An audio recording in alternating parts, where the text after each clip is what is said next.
صادق أمين ياسين أحمد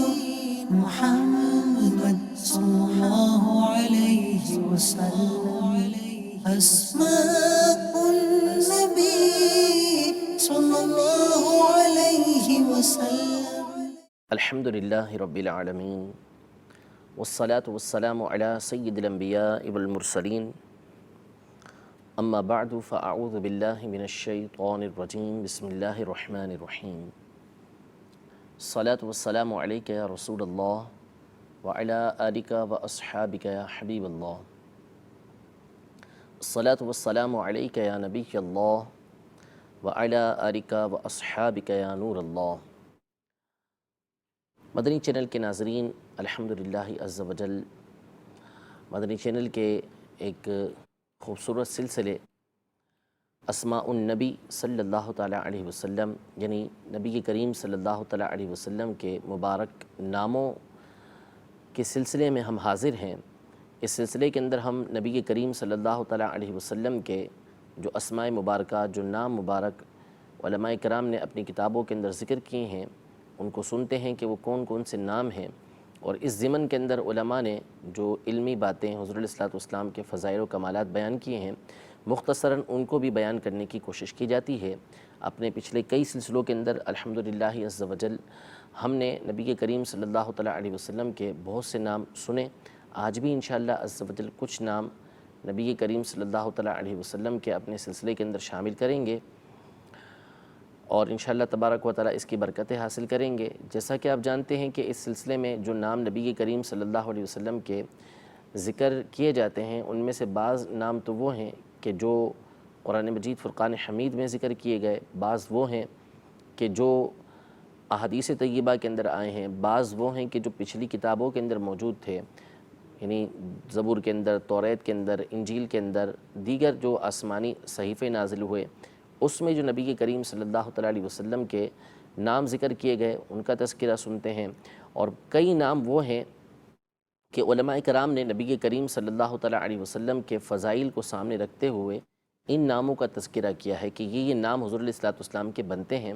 اور اس حوالے سے پہلے کئی دفعہ بیان کیا جا چکا کہ ان ناموں کی کوئی گنتی انسان نہیں کر سکتا. یعنی علماء نے جو تلاش کیے تو سید اعلیٰ حضرت اس کو تلاش کرتے کرتے 1400 تک ناموں تک پہنچے، اور آخر میں بھی آپ نے یہی ارشاد فرمایا کہ اس پر بس نہیں ہے بلکہ نبی کریم صلی اللہ علیہ وسلم کے نام بے گنتی ہیں، ان کی ہم گنتی نہیں کر سکتے. ہر طبقے کے اندر الگ الگ نام ملتے ہیں. تو انہی ناموں میں سے جو نام ہم اپنے سلسلے کے اندر بیان کر سکتے ہیں وہ پچھلے سلسلوں میں کئی بیان کیے ہیں. انشاءاللہ آج بھی نام کچھ ذکر کریں گے تو توجہ کے ساتھ سماعت فرمائیے. حضور سرور دو عالم صلی اللہ تعالیٰ علیہ وسلم کا نام جو سب سے پہلے آج کے سلسلے میں ہم شامل کریں گے وہ ہے حامل لواء الحمد. حامل لواء الحمد، لواء الحمد یہ مشہور ایک لفظ ہے جو ہم اکثر مدنی چینل پر اور علماء کرام سے سنتے رہتے ہیں. اصل میں لواء یہ بولتے ہیں جھنڈے کو، اور حمد اللہ تبارک و تعالیٰ کی تعریف کرنا، اس کی ثنا کرنا، اللہ تبارک و تعالیٰ کی پاکیزگی بیان کرنا، یہ حمد کہلاتا ہے. اور حامل کا مطلب اٹھانے والا، تو اس کا مطلب یہ ہوا حامل لواء الحمد کا کہ جو حمد کا جھنڈا ہے اس کو اٹھانے والا. تو نبی کریم صلی اللہ تعالیٰ علیہ وآلہ وسلم نے خود اپنا ایک وصف ترمذی شریف کی حدیث پاک کے اندر یہ بیان کیا ہے. سیدنا عبداللہ بن عباس رضی اللہ تعالیٰ عنہما روایت کرتے ہیں کہ حضور سرور دو عالم صلی اللہ تعالیٰ علیہ وآلہ وسلم نے ارشاد فرمایا، انا حبیب اللہ ولا فخرا، میں اللہ تبارک و تعالیٰ کا حبیب ہوں، اس کا محبوب ہوں، لیکن یہ بات میں فخریہ نہیں کہہ رہا، ایک تحدیث نعمت کے طور پہ فرما رہا ہوں. وَأَنَا حَامِلُ لِوَاءِ الْحَمْدِ يَوْمَ الْقِيَامَةِ وَلَا فَخْرًا، اور قیامت کے دن حمد کا جھنڈا یہ میرے ہاتھ میں ہوگا اور اس پر کوئی فخر نہیں، یعنی یہ بات فخریہ بیان نہیں کی جا رہی. تو اس حدیث پاک کے اندر نبی کریم صلی اللہ تعالیٰ علیہ وسلم نے اپنا ایک وصف یہ بیان فرمایا، اپنی ایک صفت یہ بیان فرمائی کہ کل بروز قیامت اللہ تبارک و تعالی حمد کا جھنڈا یہ نبی کریم صلی اللہ تعالیٰ علیہ وسلم کو عطا فرمائے گا. تو اس کو سامنے رکھتے ہوئے علماء نے نبی کریم صلی اللہ تعالیٰ علیہ وآلہ وسلم کا ایک نام یہ ذکر کیا کہ حامل لواء الحمد، یعنی قیامت کے دن حمد کا جھنڈا اٹھانے والے. علامہ جلال الدین سیوطی شافعی رحمۃ اللہ تعالیٰ علیہ فرماتے ہیں کہ یہ جو فرمایا کہ قیامت کے دن میں جو ہے وہ لواء الحمد اٹھائے ہوئے ہوں گا، حمد کا جھنڈا اٹھائے ہوئے ہوں گا، اس جھنڈے سے مراد کیا ہے؟ کہ کیا یہ حقیقی مراد ہے کہ اللہ تبارک و تعالیٰ کوئی جھنڈا عطا فرمائے گا، اس کو نبی کریم صلی اللہ علیہ وسلم اٹھائے ہوئے ہوں گے، یا یہاں پر کوئی اور بات مراد ہے، معنوی طور پہ یہ مراد ہے؟ تو فرمایا کہ یہ حقیقت پر نہیں ہے، کیونکہ جو حقیقی طور پر لواء ہوتا ہے وہ جھنڈے کو بولتے ہیں، اور وہ تو جو لشکر ہوتا ہے جو لڑائی کے لیے آگے بڑھ رہا ہوتا ہے کسی مقصد کے لیے، تو وہ اپنے ہاتھوں پہ اس نے اٹھایا ہوا ہوتا ہے۔ یہاں پر مقصد یہ ہے کہ جس کے ہاتھ میں جھنڈا ہوتا ہے، چونکہ وہ سب سے آگے ہوتا ہے، وہ قائد ہوتا ہے لشکر کا، لشکر کو چلانے والا ہوتا ہے، وہ جلوس کو چلانے والا ہوتا ہے، لوگوں کو اپنے ساتھ لے کے چلتا ہے، تو اس کو ایک برتری حاصل ہوتی ہے تمام لوگوں کے اوپر جو جھنڈا ہاتھ میں لے کے جا رہا ہوتا ہے۔ تو نبی کریم صلی اللہ تعالیٰ علیہ وآلہ وسلم قیامت کے دن کو ایسا نہیں ہوگا کہ باقاعدہ آپ کو جھنڈا اٹھائے ہوئے ہوں جو حمد کا جھنڈا کہلاتا ہو، ایسا نہیں، بلکہ نبی کریم صلی اللہ تعالیٰ علیہ وسلم کی ایک حدیث پاک کے مطابق آپ تمام انبیاء کرام علیہ السلام کے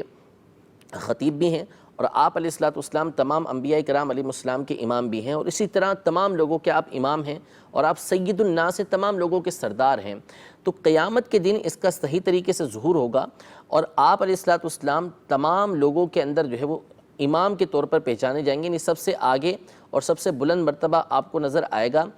اور اس وجہ سے آپ علیہ السلام کو یہ حامل لواء الحمد کہا جاتا ہے کہ جس طرح ایک جھنڈا اٹھانے والا نمایاں سب سے آگے نظر آتا ہے، اس کے پیچھے لوگ چل رہے ہوتے ہیں، تو اسی طرح قیامت کے دن نبی کریم صلی اللہ تعالیٰ علیہ وسلم کے پیچھے پیچھے تمام کے تمام لوگ چل رہے ہوں گے۔ ہاں، اب یہ حمد کیوں بولا گیا؟ تو اس کی وجہ یہ ہوگی کہ کل بروز قیامت نبی کریم صلی اللہ علیہ وسلم لوگوں میں جو معروف ہوں گے وہ اللہ تبارک و تعالیٰ کی حمد کی وجہ سے بھی معروف ہوں گے، کیونکہ جس وقت شفاعت کا دروازہ کھلے گا تو اس سے پہلے آپ اللہ تبارک و تعالیٰ کی بارگاہ میں سجدہ کریں گے، اور وہ سجدہ کریں گے کہ اس میں آپ اللہ تبارک و تعالیٰ کی ایسی حمد بیان کریں گے، ایسی تعریف بیان کریں گے جو تعریف اللہ تبارک و تعالیٰ آپ کے دل میں ڈالے گا، اور اس سے قبل کسی مخلوق نے اللہ تبارک و تعالیٰ کی ایسی تعریف نہیں کی ہوگی۔ تو اس حمد کی وجہ سے، اس تعریف کی وجہ سے آپ لوگوں میں مشہور ہوں گے، یعنی تعریف کرنے کی وجہ سے۔ تو اس لیے حضور علیہ السلام کو یہ فرمایا گیا کہ آپ حمد کا جھنڈا اٹھائے ہوئے ہوں گے، یعنی آپ علیہ السلام لوگوں میں مشہور ہوں گے کہ آپ اللہ تبارک و تعالیٰ کی سب سے بہترین حمد کرنے والے ہیں، اور لوگ آپ کے پیچھے پیچھے یہ اللہ کی بارگاہ میں حاضر ہو رہے ہوں گے۔ تو اس لیے آپ علیہ السلام کو حامل لواء حمد کہا جاتا ہے، یعنی وہ ہستی کہ جو لوگوں کو اللہ تبارک و تعالیٰ کی بارگاہ میں لے کر حاضر ہوگی۔ یہ ایک نام ہوا نبی کریم صلی اللہ تعالیٰ علیہ وآلہ وسلم کا۔ دوسرا نام جو ہم اپنے سلسلے میں شامل کریں گے وہ ہے الحامی۔ الحامی، الف لام، پھر ہا، پھر الف، پھر میم، پھر یا، الحامی۔ حامی کا مطلب ہوتا ہے کسی چیز کا دفاع کرنے والا، کسی چیز کو بچانے والا، ایسی ہستی کو حامی کہا جاتا ہے۔ جیسے مثال کے طور پر سیدی اعلیٰ حضرت امام اہل سنت رضی اللہ تعالیٰ عنہ کا لقب ہم عمومی طور پہ سنتے ہی رہتے ہیں مدنی چینل پر کہ حامی سنت ماحی بدعت، یعنی آپ رضی اللہ تعالیٰ عنہ سنت کی حفاظت کرنے والے ہیں، سنت کا دفاع کرنے والے ہیں، اور بدعت کو مٹانے والے ہیں۔ تو حامی یہ کسی چیز کا دفاع کرنے والا، کسی چیز کو روکنے والا، یہ حامی اس کو بولا جاتا ہے۔ تو نبی کریم صلی اللہ تعالیٰ علیہ وسلم کے ناموں میں سے ایک نام جو ہے آپ علیہ السلام کا حامی ذکر کیا گیا۔ اب کیوں آپ کو الحامی کہا گیا؟ تو اس کی وجہ علامہ جلال الدین سیوطی شافعی رحمۃ اللہ تعالیٰ علیہ نے اور علامہ شامی صالحی رحمۃ اللہ تعالیٰ علیہ نے سبل الہدی والرشاد کے اندر یہ بیان فرمائی کہ چونکہ نبی کریم صلی اللہ تعالیٰ علیہ وآلہ وسلم اپنی امت کو مصیبتوں سے بچانے والے ہیں، پریشانیوں سے بچانے والے ہیں، اس لیے آپ علیہ السلام کی ذات کو، آپ کی ہستی کو حامی کہا جاتا ہے، یعنی وہ ہستی کہ جو اپنی امت کو مصیبتوں سے، پریشانیوں سے دنیا میں بھی بچاتی ہے، اور کل بروز قیامت اللہ تبارک و تعالیٰ کی بارگاہ میں بھی ان کو عذاب سے محفوظ فرمائے گی۔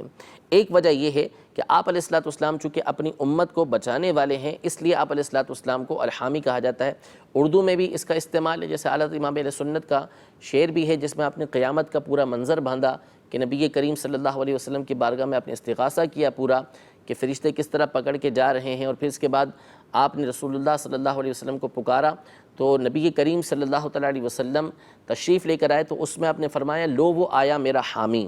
یعنی جو مجھے بچانے والا ہے، میرا دفاع کرنے والا ہے، وہ ہستی آ چکی ہے۔ تو نبی کریم صلی اللہ تعالیٰ علیہ وسلم کی ذات گرامی کو حامی اس لیے کہا جاتا ہے کہ آپ اپنی امت کو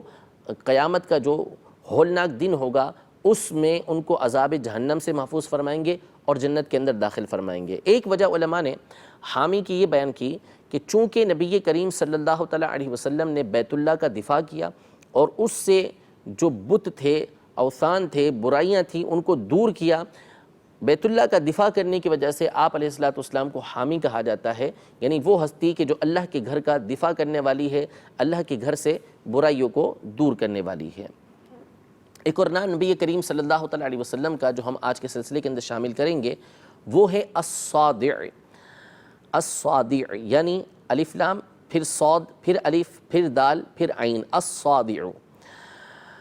صادع اس کا مطلب ہے وہ ہستی کہ جو دلیل کے ساتھ، یعنی ایسی بات جو بیان کر رہی ہے کہ جو بالدلیل ہے، دلیل کے ساتھ جو بات بیان کی جاتی ہے اس کو کھلم کھلا بیان کرے، یعنی ایسی بات بیان کرے کہ جو بے دلیل نہ ہو، دلیل والی ہو، اور اس بات کو حق کے ساتھ کھلم کھلا بیان کر دے، تو ایسی ہستی کو یہ الصادع کہا جاتا ہے، یعنی وہ ہستی کہ جو حق بات کو دلیل کے ساتھ کھلم کھلا لوگوں کے سامنے بیان کرنے والی ہو۔ نبی کریم صلی اللہ تعالیٰ علیہ وآلہ وسلم کے اس نام کو جو اختیار کیا ہے، جو نکالا ہے، وہ علامہ جلال الدین سیوطی شافعی رحمۃ اللہ تعالیٰ علیہ نے اپنی کتاب الریاض الانیقہ کے اندر بیان فرمایا ہے، اور یہ فرمایا کہ یہ نام میں نے قرآن پاک کی آیت سے نکالا ہے کہ قرآن پاک میں اللہ تبارک و تعالی نے نبی کریم صلی اللہ تعالیٰ علیہ وسلم کو اس بات کا حکم دیا کہ فَاصْدَعْ بِمَا تُؤْمَرْ، کہ جس بات کا آپ کو حکم دیا گیا ہے اس کو لوگوں کے سامنے کھلم کھلا بیان کر دیں۔ تو چونکہ نبی کریم صلی اللہ تعالیٰ علیہ وسلم اعلان نبوت کے بعد جب آپ نے اظہار نبوت فرمایا، اعلان نبوت فرمایا، تو ابتدائی 3 سالوں تک آپ جو ہے وہ خفیہ تبلیغ فرماتے رہے۔ پھر اس کے بعد اللہ تبارک و تعالی نے آپ کو اس بات کا حکم دیا کہ اب لوگوں کے سامنے کھل کے بیان کریں، تو اس وقت یہ آیت کریمہ نازل ہوئی کہ فَاصْدَعْ بِمَا تُؤْمَرْ، کہ جس چیز کا آپ کو حکم دیا گیا ہے اس کو کھلم کھلا بیان کر دیں۔ اس کے بعد نبی کریم صلی اللہ علیہ وسلم کھل کر جو ہے وہ اللہ تبارک و تعالیٰ کی توحید کی طرف بلانے لگے، اللہ تبارک و تعالیٰ کی عبادت کی طرف بلانے لگے۔ تو اس آیت سے علامہ جلال الدین سیوطی شافعی رحمۃ اللہ تعالیٰ علیہ نے نبی کریم صلی اللہ علیہ وسلم کے یہ نام نکالا ہے الصادع، یعنی وہ ہستی کہ جو کھل کے اپنی بات کو لوگوں کے سامنے بیان کرنے والی ہو۔ اور ایک معنی اس کا یہ بیان کیا گیا ہے کہ وہ ہستی کہ جو حق اور باطل کے درمیان فیصلہ کرنے والی ہو، یعنی حق اور باطل کے درمیان فرق کر دے، تو ایسی ہستی کو بھی الصادع کہا جاتا ہے۔ تو آپ جانتے ہیں کہ نبی کریم صلی اللہ تعالیٰ علیہ وآلہ وسلم کی ہستی وہ ہے کہ جس نے کھل کر جو ہے وہ لوگوں کے سامنے حق کو بیان کیا، اور ایسا بیان کیا کہ سب کے سامنے حق اور باطل واضح ہو گیا کہ کون سا راستہ حق ہے اور کون سا راستہ باطل ہے۔ تو اس لیے نبی کریم صلی اللہ تعالیٰ علیہ وسلم کی ذات گرامی کو الصادع یہ کہا جاتا ہے۔ اس سے اگلا نام جو اپنے سلسلے کے اندر ہم شامل کریں گے وہ نام ہے نبی کریم صلی اللہ تعالیٰ علیہ وآلہ وسلم کا الصین۔ الصین یعنی الف لام، پھر اس کے بعد صاد، پھر یا جس کے اوپر تشدید ہے، اور پھر اس کے بعد نون، الصین۔ الصین کا مطلب ہے کہ وہ ہستی کہ جو معاملات کی حفاظت کرنے والی ہو اور ان کو محفوظ کرنے والی ہو، مختلف معاملات کی حفاظت کرنے والی اور ان کو محفوظ کر دینے والی، ایسی ہستی کو الصین کہا جاتا ہے۔ تو نبی کریم صلی اللہ تعالیٰ علیہ وسلم کو الصین کیوں کہا گیا؟ اس کی وجہ علماء نے یہ بیان فرمائی کہ آپ علیہ السلام اپنی جان کو بھی برائیوں سے محفوظ رکھتے تھے، خطاؤں سے محفوظ رکھتے تھے، اور لوگوں کو بھی برائیوں سے بچایا کرتے تھے، لوگوں کو بھی برائیوں سے محفوظ رکھتے تھے۔ تو اس لیے آپ علیہ السلام کی ذات گرامی کو الصین کہا جاتا ہے، یعنی وہ ہستی کہ جو خود اپنی ذات کو بھی برائیوں سے محفوظ رکھے، خطاؤں سے محفوظ رکھے، اور لوگوں کو بھی برائیوں سے بچائے، تو ایسی ہستی کو الصین یہ کہا جاتا ہے۔ اس سے اگلا نام جو ہم اپنے سلسلے میں شامل کریں گے وہ ہے الصفوۃ۔ الصفوۃ الف لام، پھر صاد، پھر فا، پھر واو، اور پھر اس کے بعد گولتا، الصفوۃ۔ صفوہ ایسی ہستی کو بولتے ہیں کہ جو بہترین ہو اور تمام چیزوں کا نچوڑ ہو، یعنی جب کریم نکالی جائے تو وہ کریم جو ہوتی ہے اس کو سمجھ لیں کہ ایک لحاظ سے عربی میں الصفوہ بولے جاتے ہیں۔ جیسے ہم لوگوں کو بولتے ہیں کہ یہاں پر جو بیٹھے ہوئے ہیں یہ سپر کوالٹی بیٹھی ہے یا یہ تمام چیزوں کی جو ہے وہ کریم بیٹھی ہوئی ہے، تو جو سب سے اعلیٰ چیز ہو، تمام لوگوں کی خوبیاں جس کے اندر جمع ہوں، ایسی ہستی کو عربی کے اندر الصفوہ کہا جاتا ہے۔ اور نبی کریم صلی اللہ تعالیٰ علیہ وسلم کا یہ نام نامی سیدنا عمر فاروق رضی اللہ تعالیٰ عنہ نے اپنی ایک حدیث پاک کے اندر ذکر کیا ہے۔ یہ حدیث پاک ابن ماجہ کے اندر اور مستدرک حاکم کے اندر موجود ہے کہ سیدنا عمر رضی اللہ تعالیٰ عنہ نے نبی کریم صلی اللہ تعالیٰ علیہ وسلم کی بارگاہ میں یہ عرض کی کہ انت نبی اللہ و صفوتہ، کہ آپ اللہ تبارک و تعالیٰ کے نبی ہیں اور اللہ تبارک و تعالیٰ کی مخلوق میں سب سے بہترین ہستی ہیں۔ تو نبی کریم صلی اللہ علیہ وسلم کو الصفوہ کہنے کی وجہ یہ ہے کہ چونکہ آپ مخلوق میں سب سے بہتر ہیں، مخلوق میں سب سے اعلیٰ ہیں، تو اس وجہ سے آپ علیہ السلام کی ذات کے اوپر جو ہے وہ الصفوہ کا نام پورا صادق آتا ہے۔ یوں آپ کا نام جو ہے، ایک نام جو ہے وہ الصفوہ ہے۔ ایک اور نام نبی کریم صلی اللہ تعالیٰ علیہ وسلم کا وہ ہے الطہور۔ الطہور یعنی الف لام، پھر اس کے بعد طا، پھر اس کے بعد ہا، پھر واو اور پھر را۔ الطہور یہ کہتے ہیں کہ الطاہر فی نفسہ المطہر لغیرہ، یعنی وہ کہ جو خود بھی پاک ہو اور دوسروں کو بھی پاک کرنے والا ہو۔ الطہور کا مطلب ہے کہ وہ ہستی کہ جو خود پاک ہو اور دوسرے کو پاک کرنے والی ہو۔ تو نبی کریم صلی اللہ تعالیٰ علیہ وسلم کا جو اوپر ہم نے وصف سنا الصین، اسی کے تحت علماء نے یہ بھی بیان فرمایا ہے اس نام کے تحت کہ چونکہ نبی کریم صلی اللہ تعالیٰ علیہ وسلم خود گناہوں سے پاک تھے اور جو طرح طرح کے عیوب ہوتے ہیں نبی کریم صلی اللہ علیہ وسلم اس سے پاک تھے، اور ساتھ ہی ساتھ آپ اپنی امت کو بھی شرک سے، گناہوں سے بچانے والے تھے، ایسے معاملات سے بچانے والے تھے، پاک کرنے والے تھے کہ جو اللہ تبارک و تعالیٰ کی نافرمانی بنتے ہیں۔ تو اس لیے آپ علیہ السلام کی ذات کو الطہور کہا جاتا ہے، یعنی وہ ہستی کہ جو فی نفسی ہی خود پاک ہے اور دوسروں کو بھی پاک کرنے والی ہے۔ تو نبی کریم صلی اللہ تعالیٰ علیہ وسلم کی ذات گرامی پر یہ نام پورا صادق آتا ہے، جس کے حوالے سے کئی باتیں پیچھے بیان ہو چکی ہیں کہ کس طریقے سے نبی کریم صلی اللہ تعالیٰ علیہ وسلم اپنی امت کو ان تمام باتوں سے بچایا کرتے تھے۔ ایک اور نام نبی کریم صلی اللہ تعالیٰ علیہ وآلہ وسلم کا اس سلسلے کے اندر شامل کرتے ہیں، وہ ہے الظفور۔ الظفور الف لام، پھر اس کے بعد وا، پھر فا، پھر واو اور پھر را۔ الظفور یعنی اس کا مطلب یہ ہے کہ وہ ہستی کہ جو بہت زیادہ کامیابیاں حاصل کرنے والی ہو، یعنی کامیابی جس نے بہت زیادہ حاصل کی ہو، ایسی ہستی کو عربی زبان کے اندر الظفور کہا جاتا ہے۔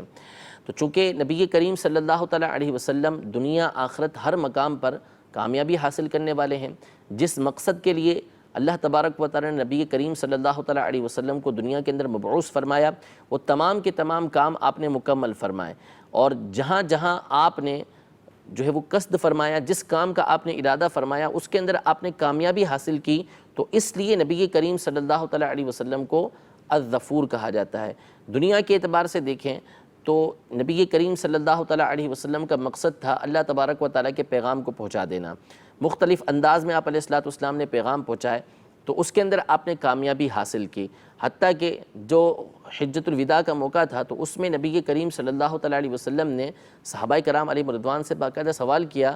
کہ حل بلغت، کہ کیا میں نے تبلیغ کر دی، میں نے تمہیں پہنچا دیا، میں نے تمہیں پہنچا دیا۔ 3 دفعہ یہ سوال کیا تو صحابہ کرام علیہ رضوان نے عرض کی کہ ہاں آپ نے تبلیغ فرما دی۔ تو چونکہ نبی کریم صلی اللہ تعالیٰ علیہ وسلم کو جس کام کے لیے بھیجا گیا تھا آپ نے کامیابی کے ساتھ اس کو پورا کیا، اس لیے آپ علیہ السلام کی ذات کو الظفور کہا جاتا ہے۔ اسی طرح جب قیامت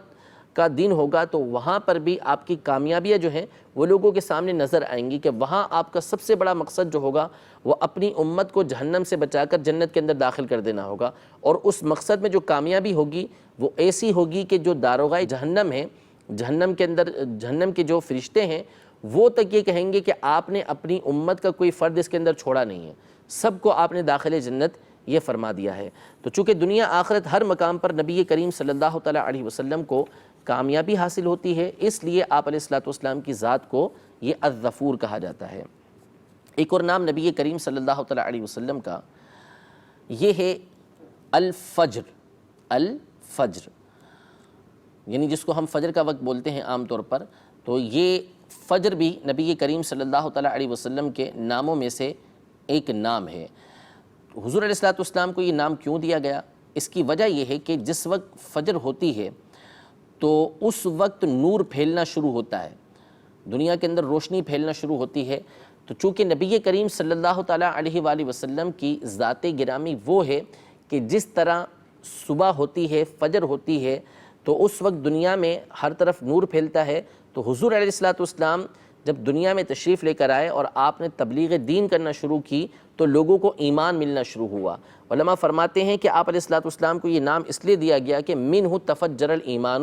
کہ آپ علیہ السلام سے ایمان کے چشمے پھوٹے، یعنی آپ علیہ السلام کی وجہ سے لوگوں نے ایمان کو قبول کیا۔ تو ایمان کے پھیلنے کی وجہ سے ہر طرف آپ علیہ السلام کو جو نام دیا گیا ہے وہ فجر کا دیا گیا ہے۔ قرآن پاک میں اللہ تبارک و تعالیٰ نے ارشاد فرمایا والفجر، فجر کی قسم۔ اس آیت کی تفسیر میں حضرت عطا رضی اللہ تعالیٰ عنہ فرماتے ہیں کہ اس سے مراد نبی کریم صلی اللہ علیہ وسلم کی ذات گرامی ہے، یعنی اللہ تبارک و تعالیٰ نے اس آیت میں جو فجر کی قسم فرمائی ہے اس کا مطلب ہے کہ وہ محمدین، یعنی محمد صلی اللہ تعالیٰ علیہ وسلم کی قسم، کہ جس طرح فجر کے وقت جو ہے وہ ہر طرف روشنی پھیلتی ہے، اسی طرح نبی کریم صلی اللہ تعالیٰ علیہ وسلم کی ذات گرامی کی وجہ سے ہر طرف ایمان کی روشنی پھیلی ہوئی ہے، اس لیے حضور علیہ السلام کو یہ فجر کا نام دیا جاتا ہے۔ آگے 3-4 نام ایک جیسے ہیں وہ میں عرض کرتا ہوں، توجہ کے ساتھ سماعت فرمائیے۔ ایک نام حضور علیہ السلام کا الفخر ہے، الفخر، الف لام پھر فا پھر خا اور پھر را۔ فخر کا مطلب ہوتا ہے العظیم الکبیر، یعنی وہ ہستی کہ جو بہت بلند ہو، بہت اعلیٰ ہو اور بہت عظمت والی ہو، جس کی شان بہت بلند ہو، تو ایسی ہستی کو الفخر کہا جاتا ہے۔ اسی طرح آپ کا ایک نام ہے الفخم، یعنی الف لام پھر فا پھر خا اور پھر میم، اس کا مطلب بھی یہی ہے العظیم الجلیل، یعنی وہ ہستی کہ جو بہت عظمت والی ہو، بزرگی والی ہو، ایسی ہستی کو الفخم یہ کہا جاتا ہے۔ ایک اور نام حضور علیہ السلام کا اس سے ملتا جلتا وہ ہے الفدغم، الفدغم، یعنی الف لام پھر فا پھر دال پھر غین اور پھر میم، الفدغم۔ اس کا مطلب ہے الحسن الجمیل، یعنی وہ ہستی کہ جو بہت زیادہ خوبصورت ہو، بہت زیادہ جمیل ہو، جمال والی ہو، اور والعظیم الجلیل، اور ساتھ ہی ساتھ عظمت والی ہو اور بزرگی والی ہو، تو ایسی ہستی کو عربی کے اندر الفدغم کہا جاتا ہے، اور یہ نام نبی کریم صلی اللہ تعالیٰ علیہ وسلم کے ناموں میں سے ایک نام ہے۔ ایک اور نام اپنے سلسلے کے اندر شامل کرتے ہیں۔ حضور علیہ السلام کا ایک نام جو ہے وہ الکافی ہے، الکافی، یہ اللہ تبارک و تعالیٰ کا نام بھی ہے، اور نبی کریم صلی اللہ علیہ وسلم کا نام بھی جو ہے یہ سبل الہدا والرشاد کے اندر ذکر کیا ہے الکافی۔ اس کا مطلب ہے وہ ہستی کہ جو کفایت کرنے والی ہو، اور جو خرابیاں ہوں اس کو دور کرنے والی ہو، اور جو مقصود ہے اس کو پورا کرنے والی ہو۔ تو نبی کریم صلی اللہ تعالیٰ علیہ وآلہ وسلم کا یہ نام کیوں ذکر کیا گیا؟ اس کی ایک وجہ یہ بیان کی گئی کہ وہ سمیہ صلی اللہ تعالیٰ علیہ وسلم بذالک لأنہ سد خلت امتہ بالشفاعۃ یوم الحساب، یعنی نبی کریم صلی اللہ تعالیٰ علیہ وآلہ وسلم کو جو کافی کہا گیا ہے وہ اس لیے کہا گیا ہے کہ آپ علیہ السلام کی امت کی جو حاجتیں ہوں گی، ان کے اندر جو کمی ہوگی، نبی کریم صلی اللہ تعالیٰ علیہ وسلم شفاعت کر کے قیامت کے دن ان کو پورا فرما دیں گے، یعنی ان کو داخل جنت فرما دیں گے۔ اب یہاں یہ قابل غور بات ہے کہ نبی کریم صلی اللہ تعالیٰ علیہ وسلم کی ذات گرامی کو یہ نام دیا گیا الکافی کا، اور یہ بہت پرانا نام دیا گیا ہے، کوئی اب کا نام نہیں دیا ہوا۔ اور ہم یہ سنتے ہیں کہ اللہ تبارک و تعالیٰ کافی ہے، تو اس سے یہ بات واضح ہوئی کہ نام ایک جیسا ہونے سے کوئی چیز شرک نہیں بن جاتی، کوئی چیز غلط نہیں ہو جاتی۔ اگر نام ایک جیسے ہیں تو اس سے فرق نہیں پڑتا، اصل یہ دیکھا جاتا ہے کہ نام جس کو دیا گیا ہے اس کے بارے میں بندے کا اعتقاد کیا ہے۔ اب یہی نام اللہ تبارک و تعالیٰ کا ہے الکافی، اور یہی نام نبی کریم صلی اللہ تعالیٰ علیہ وسلم کا ہے۔ نام میں اشتراک موجود ہے، ایک طرح کے نام ہیں، لیکن دونوں کا معنی الگ ہے۔ قرآن پاک میں اللہ تبارک و تعالیٰ نے ایک مقام پہ یہ ارشاد فرمایا سورہ توبہ کے آخر کے اندر کہ فَقُلْ حَسْبِيَ اللَّهُ، اے محبوب آپ فرمائیے کہ مجھے اللہ کافی ہے، مجھے اللہ کافی ہے۔ اور یہی بات اللہ تبارک و تعالیٰ نے سورۃ الانفال کے اندر یہ ارشاد فرمائی کہ یا ایھا النبی حسبک اللہ ومن اتبعک من المؤمنین، اے نبی آپ کو اللہ تبارک و تعالیٰ کافی ہے، اور وہ مومن کہ جو آپ کی اتباع کرنے والے ہیں وہ کافی ہیں۔ اس آیت کے اندر سیدنا عمر فاروق رضی اللہ تعالیٰ عنہ کا تذکرہ ہے کہ جب وہ ایمان لے کر آئے تو اللہ تبارک و تعالیٰ کی طرف سے یہ آیت نازل ہوئی کہ آپ کو اللہ کافی ہے، اور وہ مومن کہ جو آپ کی اتباع کرنے والے یعنی حضرت عمر رضی اللہ تعالیٰ عنہ یہ آپ کو کافی ہیں۔ اس آیت کے اندر سیدنا عمر رضی اللہ تعالیٰ عنہ کو بھی کافی فرمایا۔ تو بات بالکل واضح ہے، اصل میں سمجھنے کی بات ہے کہ جس وقت کوئی چیز اللہ تبارک و تعالیٰ کے لیے بولی جائے گی تو وہ اللہ تبارک و تعالیٰ کی ذات کے اعتبار سے ہوگی، وہاں اللہ تبارک و تعالیٰ کی ذات کو ملحوظ رکھ کے سامنے رکھ کے اس کا معنی کیا جائے گا۔ تو اللہ تبارک و تعالیٰ کافی ہے، اس کا مطلب یہ ہوگا کہ اللہ تبارک و تعالیٰ بغیر کسی مدد کے، بغیر کسی کے کچھ دیے بندے کی کفایت کرنے والا ہے، اس کو کسی دوسرے کی کوئی حاجت نہیں ہے، وہ بندے کو اپنی ذات کے اعتبار سے کفایت کرتا ہے۔ اور جہاں تک رہا بندوں کا معاملہ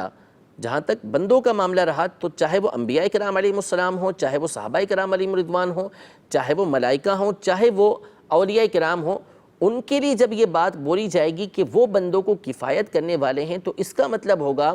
کہ اللہ تبارک و تعالیٰ نے جو ان کو قدرت دی ہے، اللہ تبارک و تعالیٰ نے جو ان کو مقام و مرتبہ دیا ہے، اس مقام و مرتبے کی وجہ سے وہ بندوں کو کفایت کرتے ہیں۔ اس نام کو جو ہے وہ علماء کرام نے اپنی کتابوں کے اندر ذکر کیا نبی کریم صلی اللہ علیہ وسلم کے لیے، اور یہی نام اللہ تبارک و تعالیٰ کا ہے۔ تو جب ہم اللہ تبارک و تعالیٰ کے لیے الکافی بولیں گے کہ اللہ تبارک و تعالیٰ ہمیں کفایت کرنے والا ہے، ہماری مصیبتوں کو دور کرنے والا ہے، ہماری حاجتوں کو پورا کرنے والا ہے، تو اس کا مطلب ہوگا کہ اللہ تبارک و تعالیٰ حقیقی مالک ہے، اللہ تبارک و تعالیٰ حقیقی دینے والا ہے، اور جو دوسرے افراد ہمیں کفایت کر رہے ہیں، انبیاء کرام علیہ السلام یا اولیاء کرام علیہم رضوان، یہ ہماری جو کفایت کر رہے ہیں یہ اللہ تبارک و تعالیٰ کی عطا سے کر رہے ہیں۔ اس لیے علماء نے اپنی کتاب کے اندر نبی کریم صلی اللہ تعالیٰ علیہ وآلہ وسلم کا جو نام نامی لکھا وہ الکافی لکھا، کہ جس کا مطلب ہوتا ہے وہ ہستی کے جو لوگوں کو کفایت کرنے والی ہو۔ تو آج کے سلسلے کے اندر ہم نے نبی کریم صلی اللہ تعالیٰ علیہ وسلم کے بہت سے نام سنے ہیں، اور یہ بات ہم پہلے بھی اپنے سلسلوں کے اندر بیان کر چکے ہیں کہ نبی کریم صلی اللہ تعالیٰ علیہ وسلم کے ہر نام پر نام رکھنے کی یہ اجازت نہیں ہوتی۔ بہت سے نام ایسے ہیں کہ جو نبی کریم صلی اللہ تعالیٰ علیہ وسلم کی ذات کے ساتھ خاص ہے۔ مثال کے طور پر آج کے سلسلے میں جو ہم نے نام سنا حامل لواء الحمد، یہ بھی حضور علیہ السلام کا ایک نام ذکر کیا گیا آپ کے ایک وصف کی وجہ سے، تو اب یہ ہر ایک کو یہ نام رکھنے کی اجازت نہیں ہوگی۔ اس لیے جب بھی گھر کے اندر بیٹا پیدا ہو تو اس کا نام محمد یا احمد رکھنا چاہیے، اور اس میں نیت نبی کریم صلی اللہ تعالیٰ علیہ وسلم سے محبت اور برکت حاصل کرنے کی ہونی چاہیے، اور اس کے علاوہ پکارنے کے لیے کوئی اور اچھا نام رکھنا چاہیے۔ اس حوالے سے اگر کوئی آپ نبی کریم صلی اللہ علیہ وسلم کا صفتی نام رکھنا چاہتے ہیں، جیسے آج کے سلسلے کے اندر کچھ نام ہم نے بیان کیے ہیں، ان میں سے کوئی بھی نام رکھنا چاہتے ہیں تو آپ جو ہے وہ دارالفتہ اہل سنت سے یا علماء اہل سنت سے رابطہ فرمائیں، یا پھر جو المدینۃ العلمیہ کی لکھی ہوئی کتاب ہے اس کا مطالعہ فرمائیں، پھر اس کے بعد اپنے بچے کا کوئی نام آپ رکھیں۔ رب العزت جل وعلا ہم سب کو حضور سرور دو عالم صلی اللہ تعالیٰ علیہ وسلم کے ناموں کی برکت بھی عطا فرمائے، اور آپ علیہ السلام سے اللہ تبارک و تعالیٰ ہمیں سچی عقیدت اور محبت عطا فرمائے۔ انشاءاللہ عز و جل مزید نام لے کر اگلے سلسلے کے اندر حاضر ہوں گے۔ اللہ تبارک و تعالیٰ ہمارے اس سلسلے کو اپنی بارگاہ میں شرف قبولیت عطا فرمائے، آمین بجاہ النبی الامین صلی اللہ تعالیٰ علیہ وآلہ وسلم۔ صادق امین یاسین احمد محمد صلی اللہ علیہ وسلم، اسماء